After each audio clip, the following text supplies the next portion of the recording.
പ്രശസ്ത തിരക്കഥാകൃത്തും സംവിധായകനുമായിരുന്ന AK ലോഹിതദാസ് വിട പറഞ്ഞിട്ട് 17 വർഷങ്ങളാകുന്നു. കലാമൂല്യം പേറുന്ന 50-ൽ പരം തിരക്കഥകൾ മലയാള സിനിമയ്ക്ക് നൽകി അകാലത്തിൽ കടന്നുപോയ ലോഹിതദാസിന് ജനമനസ്സുകളിൽ മരണമില്ല.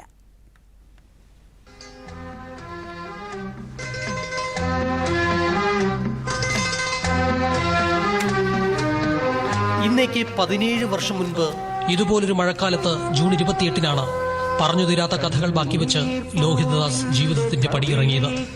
കാലം തെറ്റി ജീവിത പകുതിയിലായിരുന്നു പിന്മടക്കം. ജീവിതത്തിൽ തോറ്റുപോകുന്ന ലോഹിയുടെ കഥാപാത്രങ്ങളെപ്പോലെ കഥാകാരന്റെ വിയോഗവും മലയാളിക്ക് തീരാ നൊമ്പരമായി.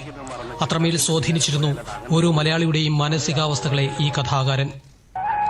ചുറ്റുപാടുമുള്ള സാധാരണക്കാരായ കഥാപാത്രങ്ങൾ, പരിചിതമായ സംഭാഷണം, ഒട്ടും അപരിചിതമല്ലാത്ത ജീവിത പരിസരങ്ങൾ, തീവ്രമായ മനുഷ്യബന്ധങ്ങൾ ഒട്ടും നാടകീയതയില്ലാതെ അത്രയും പച്ചയായി ആവിഷ്കരിച്ചു ലോഹിതദാസ്. ബഹിഷ്കൃതരും വേട്ടക്കാരും മുക്കുവനും മൂശാരിയും ആശാരിയും മലക്കുകാരനും കോമാളിയുമെല്ലാം ആസ്വാദകരുടെ ഹൃദയത്തെ മുറിവേൽപ്പിച്ചു. ആനി മോനെ സ്നേഹിക്കുന്നവളെ, മാഗിക്ക് എന്നെ സ്നേഹിക്കാം.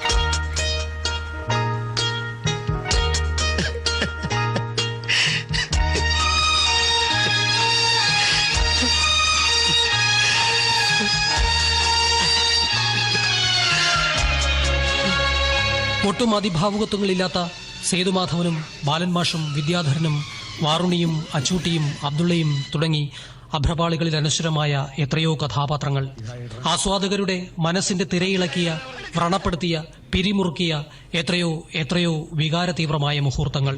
നിന്റെ അച്ഛനാ പറയുന്നത്, കത്തി താഴെയിട.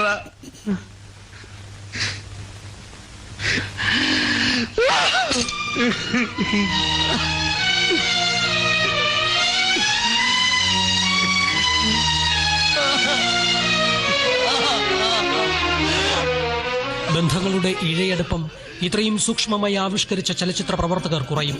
MDക്കും പത്മരാജനും ശേഷം നിരാശയുടെയും പ്രണയനഷ്ടത്തിന്റെയും ചലച്ചിത്ര ഭാഷ്യം ഏറ്റവും വഴങ്ങിയത് ലോഹിക്ക് തന്നെ. ദശാസന്ധികൾ തരണം ചെയ്യുന്ന സാധാരണക്കാരിൽ സാധാരണക്കാരനായ കഥാപാത്രങ്ങളിൽ ഓരോ മലയാളിയും സ്വന്തം പ്രതിബിംബം കണ്ടു. നൊമ്പരങ്ങളുടെയും വേദനയുടെയും വല്ലാത്ത പ്രതീക്ഷകളുടെയും കാഴ്ചകൾ എഴുതിക്കൂട്ടിയ ലോഹി മലയാള ഭാഷയിൽ എഴുത്തിന്റെ രാജസിംഹാസനം മരണം വരെ അലങ്കരിച്ചു. 6 സംസ്ഥാന പുരസ്കാരങ്ങൾക്കും ഒരു തവണ ദേശീയ പുരസ്കാരത്തിനും അർഹനായി. ഒടുവിൽ അകാലത്തിൽ തന്റെ നായകന്മാരെ പോലെ സ്വപ്നങ്ങളുടെ മൂർധന്യത്തിൽ ദുരന്തം പിടികൂടുന്ന ദുർവിധി കഥാകാരനും സംഭവിച്ചു. കടലോളം കഥകളുടെ അക്ഷയഖനി ബാക്കി വെച്ച് താനേറെ സ്നേഹിച്ച, സർഗാത്മകതയ്ക്ക് ഉണർവും സാക്ഷിയുമായ ലക്കിടിയിലെ അമരാവതിയിലെ മണ്ണിൽ ലോഹിതദാസ് അലിഞ്ഞു ചേർന്നു. പതിറ്റാണ്ട് പിന്നിട്ടിട്ടും ആ ഓർമ്മകൾക്കും കഥാപാത്രങ്ങൾക്കും പക്ഷേ ജീവൻ തുടിക്കുന്നു.